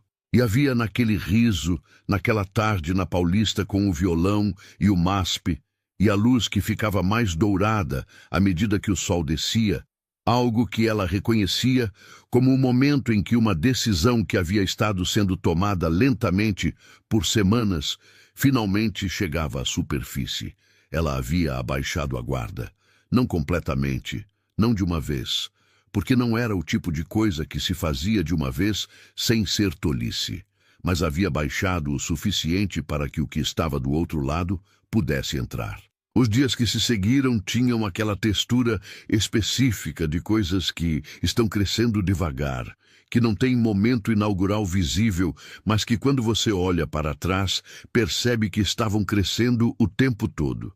Rafael aparecia no ateliê com aquela regularidade que ela havia parado de calcular e começado simplesmente a receber, às vezes com café, às vezes sem nada, simplesmente aparecendo com a chave que ela havia dado depois da terceira visita sem cerimônia especial, apenas entregado porque era prático e porque havia naquele gesto prático algo que dizia mais do que qualquer declaração que ela poderia ter feito. Ele chegava, sentava na cadeira de madeira coberta com tecido bege, às vezes lia no celular, às vezes ficava olhando ela trabalhar com aquela atenção quieta que ela havia aprendido a receber sem desconforto. Havia uma qualidade de silêncio entre eles que ela não havia experimentado com outra pessoa. Não o silêncio constrangido de quem não sabe o que dizer. Não o silêncio ansioso de quem está esperando que o outro fale para poder responder. Era o silêncio de dois trabalhos acontecendo no mesmo espaço, sem competição. A máquina de costura fazendo aquele som rítmico que era o fundo sonoro da vida dela há 4 anos, e Rafael na cadeira com o tablet, ou o telefone, ou simplesmente com os olhos na janela, onde a luz do Tatuapé entrava com aquela qualidade que mudava por hora. Dona Sônia havia começado a reconhecer o som dos passos dele no corredor. Era coisa pequena aquele reconhecimento, mas Beatriz havia notado uma tarde, quando a mãe levantou os olhos do tablet antes que Rafael entrasse, com aquela antecipação quieta de quem reconhece presença familiar. Ela havia ficado um momento com aquilo, com o peso específico daquele detalhe pequeno, entendendo que havia algo ali que ia além do que ela conseguia nomear rapidamente. Rafael e Dona Sônia haviam desenvolvido uma relação que era, de todas as relações que ela havia observado na vida dele, a mais despida de qualquer camada de performance. Dona Sônia não sabia o tamanho do fundo de investimentos, não sabia o número do andar do escritório na Faria Lima. Sabia que o rapaz que vinha tomar café trazia pão de queijo da padaria da esquina porque havia perguntado uma vez o que ela gostava e não havia esquecido. Sabia que ele se sentava na cadeira ao lado da cama quando ela estava cansada e ficava lá sem exigir conversa animada. Sabia que quando ela falava sobre o marido que havia morrido há 12 anos, Rafael ouvia com aquela atenção que não tentava consertar a saudade, mas que ficava com ela no espaço onde a saudade existia. Beatriz havia observado aquela relação se construir com algo que era mistura de ternura e reconhecimento. Ternura pelo fato de existir. Reconhecimento de que o que Rafael mostrava com a mãe dela era o mesmo que mostrava com ela. Aquela capacidade de presença real que não tinha a ver com o que ele era no 22º andar, mas com quem ele estava escolhendo ser. Conversa por conversa, xícara de café por xícara de café, pão de queijo por pão de queijo.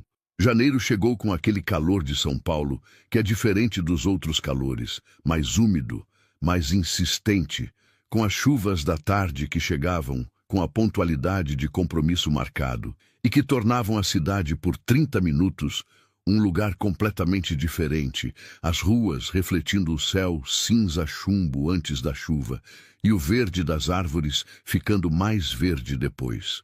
Beatriz gostava de janeiro por causa das chuvas. Havia algo nas chuvas de São Paulo que ela havia aprendido a amar, com aquele tipo de amor que se tem por coisas que são difíceis, mas que são reais. Foi em janeiro que Bernard Beaumont mandou mensagem. O sócio francês havia guardado o contato dela com aquela seriedade europeia de quem não troca cartão como cortesia vazia, mas como compromisso de usar. A mensagem havia chegado numa tarde de quinta-feira. Beatriz, no ateliê com os fones de ouvido e a máquina fazendo aquele barulho que ela havia aprendido a ignorar quando precisava pensar em outras coisas. E era uma mensagem em inglês, direta e específica, sobre uma compradora italiana chamada Giulia Marchetti, que estava em São Paulo por 2 semanas procurando fornecedoras artesanais brasileiras para a coleção cápsula que a casa de moda Bianchi estava desenvolvendo para a temporada seguinte. Beatriz havia lido a mensagem 3 vezes. Havia ficado com o celular na mão por um momento, ouvindo a máquina de costura e sentindo aquela mistura específica de reconhecimento e vertigem que acontece quando algo que você sempre soube que poderia existir de repente existe de verdade diante de você. Havia colocado o celular na mesa, terminado a costura que estava fazendo, porque havia aprendido que não terminava trabalho no meio por nenhum motivo que não fosse emergência real. E então havia pegado o celular de volta e respondido a Bernard em inglês, preciso e profissional que sim, ela estaria disponível para conversar com a compradora italiana. Havia dito para Rafael naquela noite. Ele havia ficado quieto por um momento que ela já sabia interpretar. Não o silêncio de quem não tem nada a dizer, mas o silêncio de quem está processando antes de falar. Depois havia dito que havia apresentado o contato de Bernard a Beatriz, porque havia achado que ela merecia que o mundo visse o que ele havia visto no jantar do Fasano. Ela havia ficado quieta por sua vez. Havia algo naquilo que era importante nomear corretamente. Você apresentou o contato, ela disse. Eu vou ter que mostrar o trabalho. Eu sei, ele disse. É por isso que funcionou. Ela havia entendido o que ele quis dizer. Ele não havia aberto porta para colocar ela dentro. Havia apresentado uma janela para que ela mostrasse o que já tinha. A diferença era fundamental. Era exatamente a diferença entre ser salva e ser reconhecida, e era aquela diferença que tornava o que estava acontecendo entre eles real em vez de narrativa de resgate. O encontro com Giulia Marchetti aconteceu numa tarde de terça-feira, num café na Vila Madalena, que Beatriz havia escolhido porque conhecia bem, e porque havia naquele café uma qualidade de luz que tornava as coisas mais nítidas sem ser artificial. Giulia havia chegado com 5 minutos de antecedência, o que Beatriz havia interpretado como sinal de que era a pessoa que levava a própria agenda a sério, e havia sentado com aquela postura de mulher de negócios italiana que tem confiança em si mesma, de forma tão incorporada que nem parece confiança. Parece simplesmente a forma que ela ocupa o espaço. Beatriz havia levado amostras. Não todas as amostras que tinha. As que escolheu com cuidado na noite anterior, passando 3 horas no ateliê, reorganizando o que havia e decidindo o que representava melhor o que ela fazia e por quê.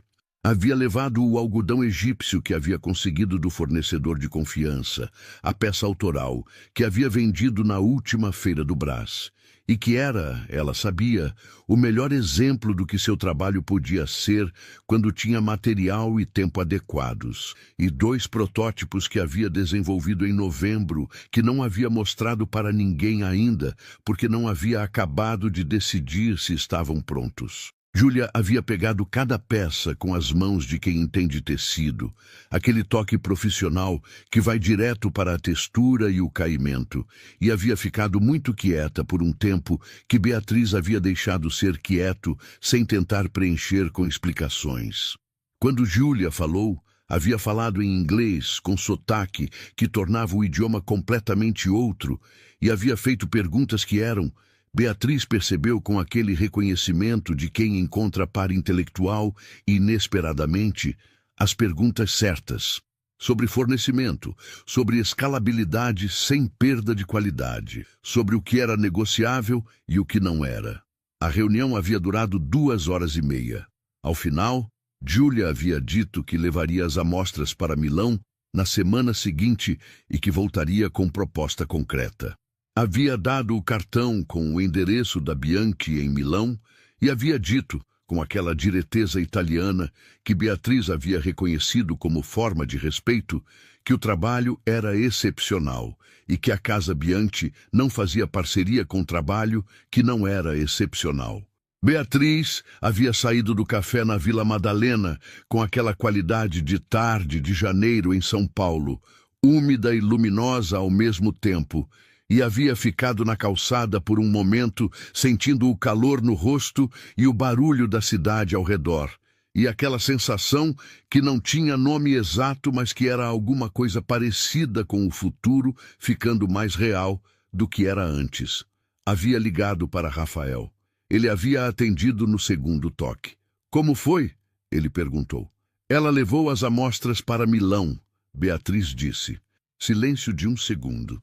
Depois, eu sabia. Você não podia saber.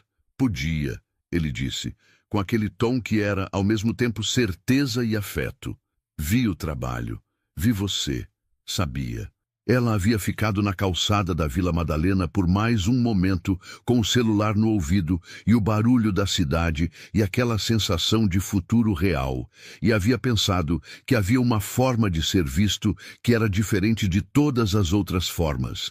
A forma em que alguém vê o que você faz com a mesma atenção com que vê quem você é, sem separação entre as duas coisas, sem hierarquia entre elas. Pela primeira vez em anos, ela havia sentido que o tamanho do ateliê não era limitação, era ponto de partida. A proposta de Julia chegou em fevereiro. Coleção cápsula de 12 peças, materiais fornecidos parcialmente pela Bianchi, produção inteiramente de Beatriz, prazo de 4 meses, valor que ela havia lido e relido porque o número parecia real, mas o tamanho dele ainda precisava de tempo para assentar. Era mais do que ela havia faturado no ano anterior inteiro. Era o tipo de número que muda o tamanho das possibilidades sem mudar o que você é, e havia algo naquele detalhe que era importante para ela. O número não a tornava outra pessoa, tornava mais possível ser completamente a pessoa que já era. Ela havia assinado o contrato numa tarde de fevereiro, com a chuva batendo na janela do ateliê e Dona Sônia dormindo no quarto e Rafael sentado na cadeira de madeira lendo no tablet. E havia algo naquela configuração específica, naquele arranjo de pessoas, e chuva e máquina de costura, e contrato sobre a mesa, que ela havia sentido como real de uma forma que nenhum cenário grandioso conseguiria replicar. Era real, porque era simples. Era simples, porque era verdadeiro. Naquela noite, eles haviam jantado na cozinha do Tatuapé. Rafael havia cozinhado o que ela havia descoberto ao longo daqueles meses, uma habilidade que ele havia desenvolvido durante a pandemia, quando Edson estava de licença, e quando ele havia percebido que não sabia fazer nenhuma das coisas básicas que sustentavam a própria vida. Havia aprendido a fazer macarrão ao alho e óleo primeiro, porque era simples, e depois havia expandido com aquela metodologia sistemática que aplicava a problemas novos. O jantar daquela noite havia sido frango com limão siciliano e ervas frescas que ele havia comprado na feira da manhã. O aroma se espalhando pelo apartamento pequeno, com aquela densidade de comida feita em casa que é completamente diferente do aroma de restaurante, mais íntimo, mais específico, mais do lugar. Dona Sônia havia comido à mesa com eles o que havia sido, ao longo daqueles meses, tornando-se ritual de frequência crescente. Havia algo na forma como a mãe olhava para os dois que Beatriz não tentava analisar demais, mas que reconhecia como aprovação do tipo que não precisa de palavras porque vai além das palavras. Aprovação de quem viu a filha trabalhar durante anos sem ser completamente vista e que estava agora vendo que alguém havia. Depois do jantar, Dona Sônia havia ido para o quarto com o tablet e o volume baixo das novelas, e eles haviam ficado na cozinha lavando a louça lado a lado, com aquela divisão de tarefa que havia se estabelecido naturalmente.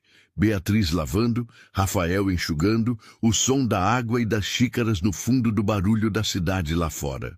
Havia algo naquela atividade específica, naquela coisa mais prosaica do mundo, que ela havia pensado ser o tipo de coisa que não aparece em nenhum dos roteiros que as pessoas contam sobre amor, mas que é onde o amor realmente existe ou não existe.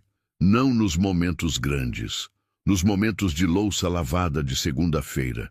Beatriz, ele disse, e ela reconheceu pelo tom que era uma das frases que ele havia pensado antes de dizer. Ela continuou lavando. Sim. Eu quero que você saiba que o ateliê nunca foi problema para mim. Ela virou para olhar para ele. Ele estava com o pano de prato na mão e aquela expressão honesta que tinha quando dizia coisas que havia ensaiado porque eram importantes demais para serem improvisadas. Eu sei, ela disse. Eu sei que você sabe, ele continuou, mas quero dizer de outra forma.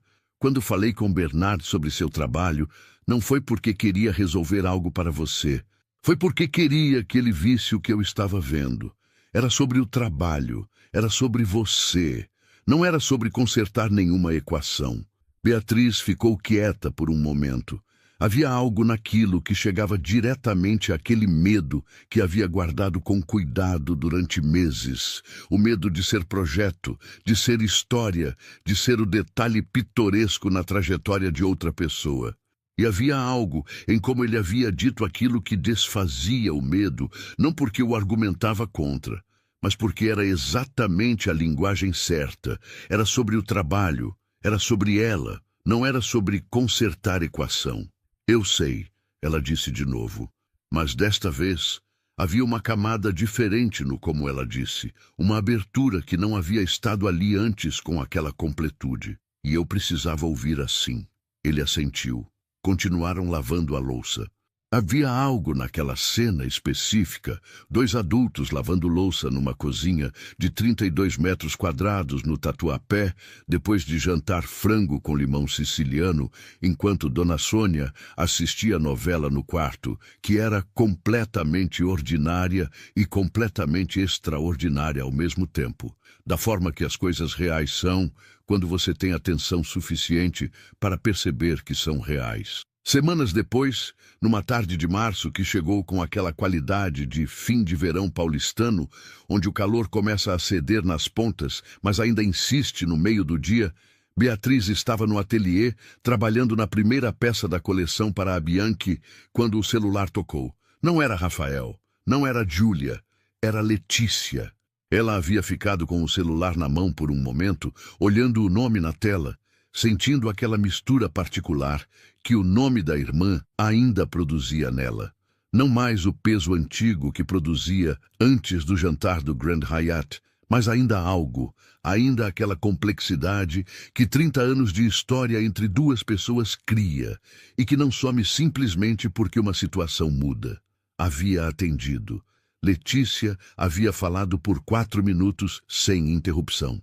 Havia dito que havia visto a notícia sobre a parceria com a Bianchi, que havia saído numa coluna de moda que cobria colaborações artesanais brasileiras com casas europeias. Havia dito que não havia esperado. Havia ficado em silêncio por um momento que Beatriz havia deixado ser silêncio. E então havia dito com aquela voz que Beatriz reconhecia como a voz de Letícia, quando não estava performando para ninguém, a voz menor e mais honesta que existia embaixo da outra. Eu fiz uma coisa muito errada. Beatriz havia ouvido aquilo. Havia ficado com ele por um momento, com o peso específico daquelas palavras ditas com aquela voz. entendendo que havia nelas o máximo que Letícia conseguia dar naquele momento e que exigir mais do que aquilo seria exigir de alguém o que aquela pessoa não tinha ainda como oferecer. Havia respondido com aquela precisão que era a linguagem dela. Eu sei, disse. E depois, porque era verdade, ainda estamos aqui. Não era perdão completo. Não era absolvição. Era reconhecimento de que 30 anos de história entre irmãs era coisa que existia antes e além de qualquer evento específico, que era possível que alguém fizesse coisa muito errada e que as pessoas ainda estivessem ali depois, não sem cicatriz, mas ali, presentes, disponíveis para o que vinha a seguir com a honestidade de quem não finge que nada aconteceu, mas que também não deixa o que aconteceu ser a última palavra. Letícia havia ficado em silêncio por um momento e depois havia dito tudo bem com aquela voz pequena. Haviam desligado.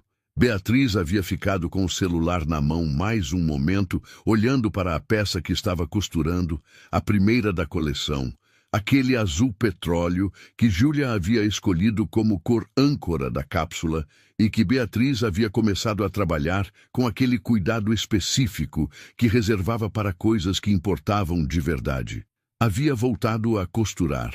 Março foi passando com aquela velocidade específica dos meses em que muita coisa acontece ao mesmo tempo, mas de forma suficientemente gradual que você não percebe o quanto mudou, até parar e olhar para o ponto onde estava antes. O ateliê havia mudado, não de tamanho.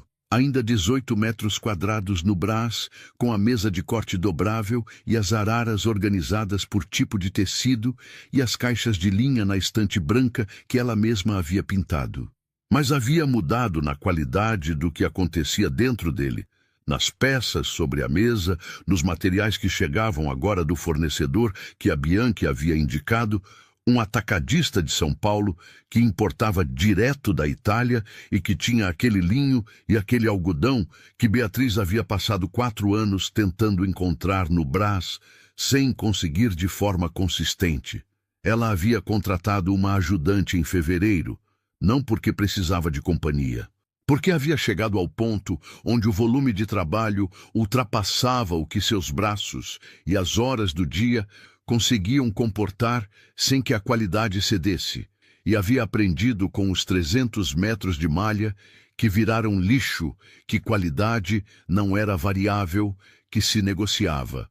A ajudante se chamava Fernanda, 23 anos, estudante de moda no Senac, que havia respondido ao anúncio que Beatriz havia posto num grupo de costureiras no WhatsApp, com uma mensagem que era, entre as dezenas que haviam chegado, a única que falava sobre o trabalho em vez de sobre a necessidade de emprego. Beatriz havia reconhecido aquilo como critério relevante. Fernanda chegava às 8, saía às 5, tinha mãos que aprendiam rápido e olhos que perguntavam as perguntas certas. Beatriz havia descoberto que ensinar era uma forma diferente de aprender, que quando precisava explicar por que fazia algo de determinada forma, era forçada a articular o conhecimento que havia se acumulado em músculo e intuição ao longo de 4 anos, e que essa articulação tornava o conhecimento mais preciso, mais consciente, mais transmissível. Havia algo inesperadamente satisfatório naquilo. Com a ajudante, Beatriz havia conseguido contratar a fisioterapeuta de Dona Sônia para um 3º dia por semana. A mãe havia respondido àquele ajuste de agenda com uma melhora que a fisioterapeuta havia descrito como acima do esperado para o estágio de recuperação. O que Beatriz havia ouvido e guardado com aquela gratidão quieta, que não precisava de expressão pública, mas que ficava ali, presente, como temperatura constante no fundo de tudo. Rafael havia observado essas mudanças com aquela atenção quieta que era a forma dele de acompanhar coisas que importavam. Não havia comentado cada detalhe. Havia dito, numa manhã de março, em que chegou ao ateliê e encontrou Beatriz e Fernanda trabalhando nas peças da Bianchi com aquela concentração paralela de 2 ofícios no mesmo espaço. que o ateliê tinha uma qualidade diferente agora. Beatriz havia perguntado qual qualidade. Ele havia ficado um momento procurando a palavra certa. O que era, ela havia aprendido, sinal de que estava sendo honesto em vez de eficiente. Destino, ele havia dito. Parece lugar que está indo para algum lugar. Ela havia pensado naquilo depois, no sentido específico que ele havia dado à palavra, não destino como ponto de chegada fixo, mas como vetor, como direção com intenção, como diferença entre estar num lugar e estar movendo-se a partir de um lugar. Era a distinção certa. Ela havia estado no ateliê há 4 anos. Agora estava movendo-se a partir dele. No fim de março, Rafael havia cancelado uma viagem a Zurique. Não havia anunciado o cancelamento como gesto significativo. Havia mencionado de passagem numa tarde de sexta-feira. Estavam no carro a caminho do Ibirapuera, onde haviam desenvolvido o hábito de ir nas tardes, que o tempo e as agendas permitiam, que havia reagendado a reunião de Zurique para a videoconferência, porque havia uma coisa no sábado que ele não queria perder. Beatriz havia perguntado o que era.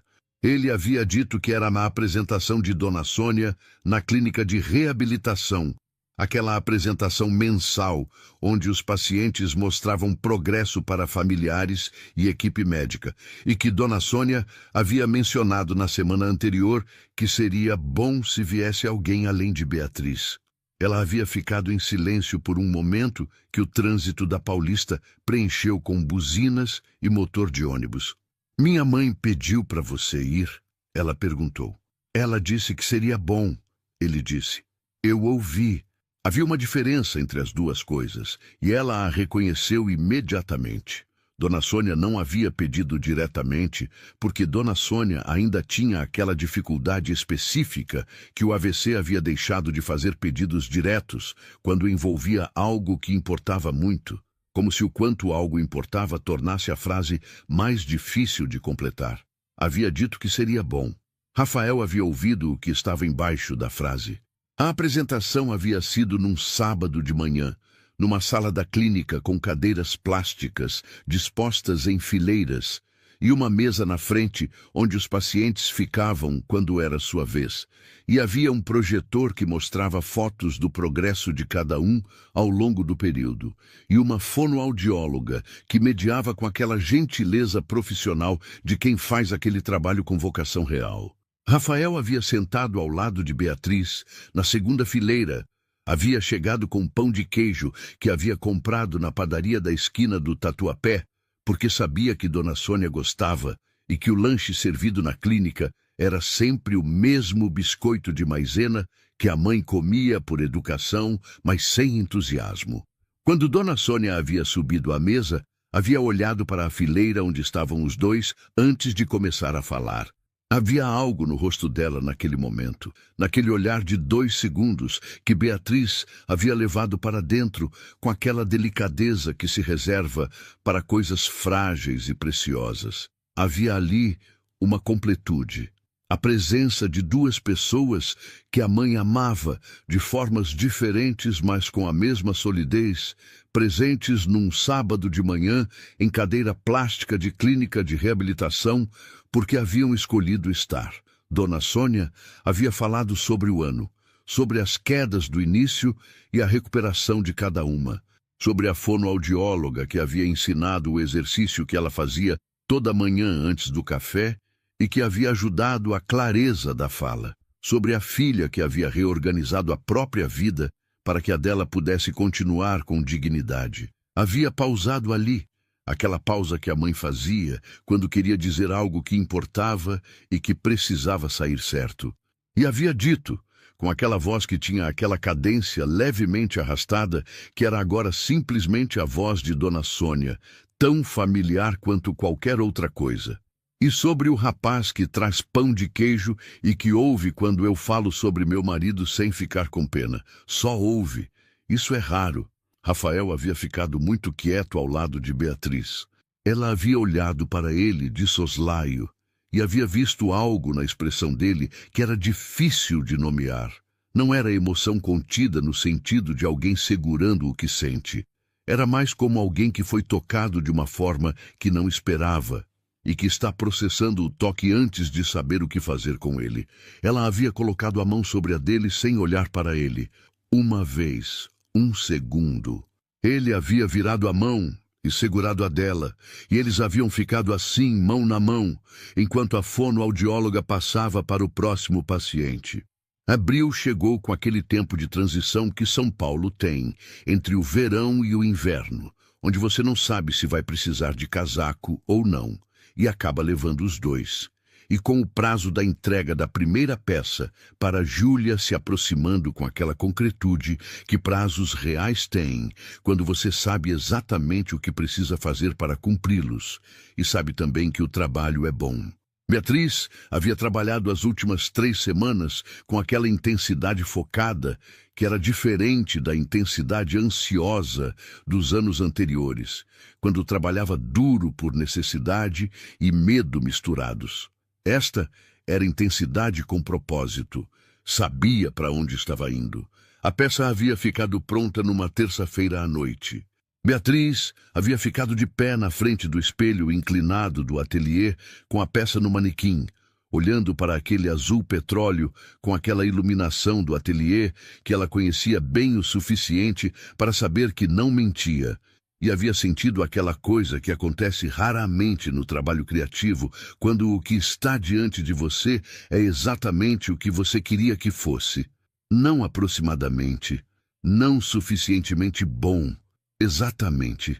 Havia tirado foto e mandado para Júlia. A resposta havia chegado em 20 minutos. 3 palavras em italiano que ela havia precisado traduzir, mas cujo significado havia antecipado pelo tempo que havia levado para chegar.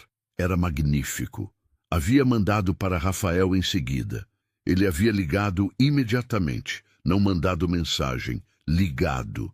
E havia dito com aquela voz de quando estava sendo genuíno, sem filtro de eficiência. Sabia que seria assim. Ela havia rido, aquele riso, e havia dito que havia mais 11 peças para fazer. Ele havia dito que sabia e que ia trazer café amanhã de manhã. Ela havia dormido naquela noite com aquela qualidade de sono que só acontece quando você fez algo que precisava ser feito da forma como precisava ser feito, sem concessão, sem compromisso com a mediocridade do prazo, sem negociação com a própria exigência. Era o sono de quem chegou onde estava tentando chegar. Não no destino final, que não existia, porque destinos finais eram para histórias que terminavam, e essa não estava terminando, mas num ponto que confirmava a direção. Em maio, numa tarde de sábado, com aquele frio primeiro de São Paulo, que ainda não é frio de verdade, mas que já pede casaco leve e xícara de chá, Rafael havia chegado ao ateliê com uma expressão que Beatriz havia aprendido a distinguir das outras. Não era a expressão de trazer café, não era a expressão de sentar e observar. Era a expressão de quem tem algo para dizer e que havia pensado sobre como dizer por tempo suficiente para estar pronto. Ela havia terminado o ponto que estava fazendo, uma precisão que ele já conhecia e que havia parado de interpretar como distância para interpretar como respeito pelo trabalho, e havia olhado para ele. Ele havia dito que havia recusado um evento em Nova York em julho. Congresso de Investidores.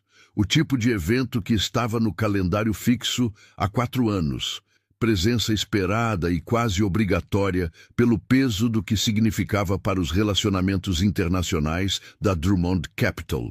Havia recusado porque julho era o mês da entrega final da coleção para a Bianchi, e ele queria estar em São Paulo.